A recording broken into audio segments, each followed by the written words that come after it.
मार्च 2004 की बात है, जब जम्मू कश्मीर के शोपिया जिले में घाट पर लेटा हुआ अबू तुरारा अपने बगल में बैठे साथी से कहता है, लगता है कुछ गड़बड़ है।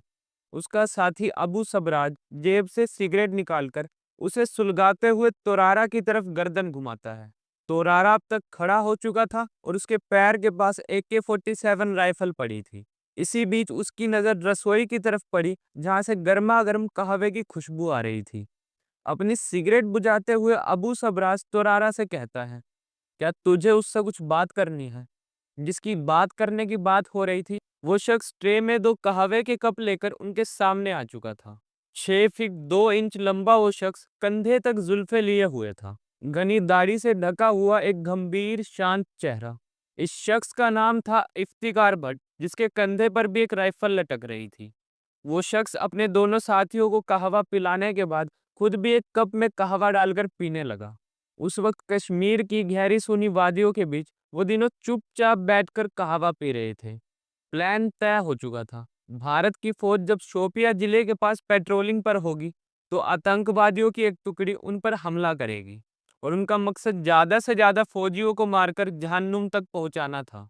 इस पूरे प्लान का मास्टरमाइंड खुद इफ्तिकार भट्ट ही था, जिसने बकायदा सेना के पूरे पेट्रोलिंग रूट का नक्शा तैयार कर रखा था। उस शाम जब तीनों लोग उठे, तो तुरारा के मन में कुछ सवाल उठे। इफ्तिकार से उनकी मुलाकात सिर्फ 2 हफ्ते पहले ही हुई थी। नाम के अलावा उन्हें इफ्तिकार के बारे में ज्यादा कुछ पता नहीं था। हालांकि उसका प्लान सॉलिड था, इसीलिए वो उसे अपने साथ ले आए थे।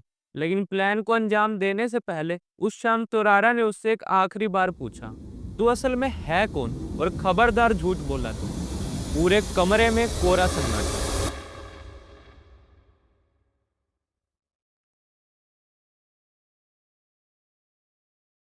जय हिंद, मेरा नाम है अनुराग शर्मा और स्वागत है आपका एक नई वीडियो में। इफ्तिकार भट्ट। इस कहानी की शुरुआत होती है साल 2001 से, जब शोपिया के पास के गांव में रहने वाला एक आम लड़का, जिसके भाई को भारतीय सेना ने एक ऑपरेशन में मार गिराया था। यहीं से उसके मन में बदले की भावना जाग उठी और उसने मन ही मन ये फैसला कर लिया था कि वो अपने भाई की मौत का बदला लेकर रहेगा। लेकिन ये काम वो अकेला नहीं कर सकता था। इसके लिए उसे किसी ऐसे की ज़रूरत थी जो उसकी हर तरह से मदद कर सके। इफ्तिकार जानता था कि उसे इस काम के लिए सिर्फ एक ही जगह से मदद मिल सकती है। वो था पाकिस्तानी समर्थक हिजबुल मुजाहिदीन, जो कि एक आतंकवादी संगठन है, जो अक्सर जम्मू कश्मीर में होने वाले आतंकी हमलों के लिए लोगों को रिक्रूट करता था। हालांकि हिजबुल मुजाहिदीन के कमांडर हर वक्त चौकन्ना रहते थे, इसलिए उनसे मुलाकात करना इतना भी आसान नहीं था। लेकिन 3 साल के इतने लंबे इंतजार और कई सारी कोशिशों के बाद इफ्तिकार को कुछ नामों का पता चला। अबू तुरारा और अबू सब्जार, ये दोनों ही हिजबुल्लाह के कमांडर थे और घाटी में रहने वाला हर व्यक्ति इस नाम से वाकिफ था। कश्मीर के दक्षिण इलाके में ये दोनों अब तक हजारों लोगों को रिक्रूट कर चुके थे। अब इफ्तिकार को अगर अपना बदला लेना था, तो इन दोनों से बेहतर और कोई नहीं हो सकता था। एक शाम इफ्तिकार इन दोनों से मिलने में कामयाब हो गया और उसने उन दोनों को अपनी कहानी सुनाते हुए दरख्वास्त करी कि वो उसे भारत की फौज से बदला लेने में उसकी मदद करे। उसकी बातें सुनकर तुरारा और सब्जार की आंखों में चमक आ गई, क्योंकि उन्हें ऐसे ही लोगों की जरूरत थी जो भारत और भारत की फौज से बदला लेने के लिए उतारू हो और उनके किसी भी खतरनाक से खतरनाक मिशन को अंजाम दे सके। वो दोनों इफ्तिकार को अपने साथ अपने ठिकाने पर ले आए, ताकि उसका अच्छे से ब्रेन वॉश किया जा सके। उस समय तक तो इफ्तिकार चुपचाप सा रहता है, लेकिन एक शाम अचानक से उसने तुरारो और सब्जार के सामने एक नक्शा रख दिया।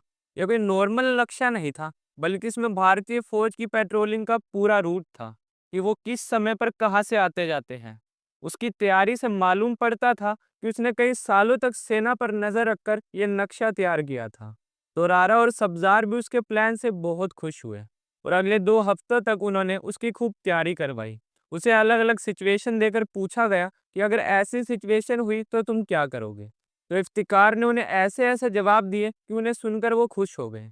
ट्रेनिंग के बाद उनका आधा काम हो चुका था। फिर कुछ रोज बाद उन्होंने इफ्तिकार को बताया कि ऑपरेशन की तैयारी के लिए उन्हें कुछ दिनों के लिए अंडरग्राउंड होना होगा। तो इफ्तिकार ने उनसे कहा कि वो अपना ऑपरेशन पूरा किए बिना गाँव वापस नहीं जा सकते।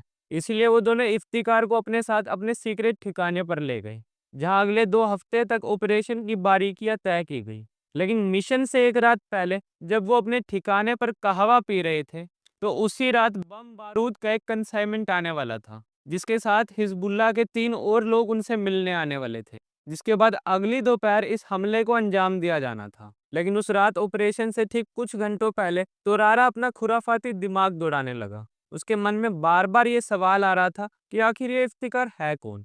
उस शाम तोरारा ने कहवे के दौरान जब इफ्तिकार से ये सवाल पूछा, तो वो पहले तो चुप रहा और अपने हाथ से कहवे का ग्लास नीचे रखकर अपने कंधे से राइफल निकालकर नीचे जमीन पर दे मारी और कहा, अगर मुझ पर भरोसा नहीं तो ये लो बंदूक और मार दो गोली।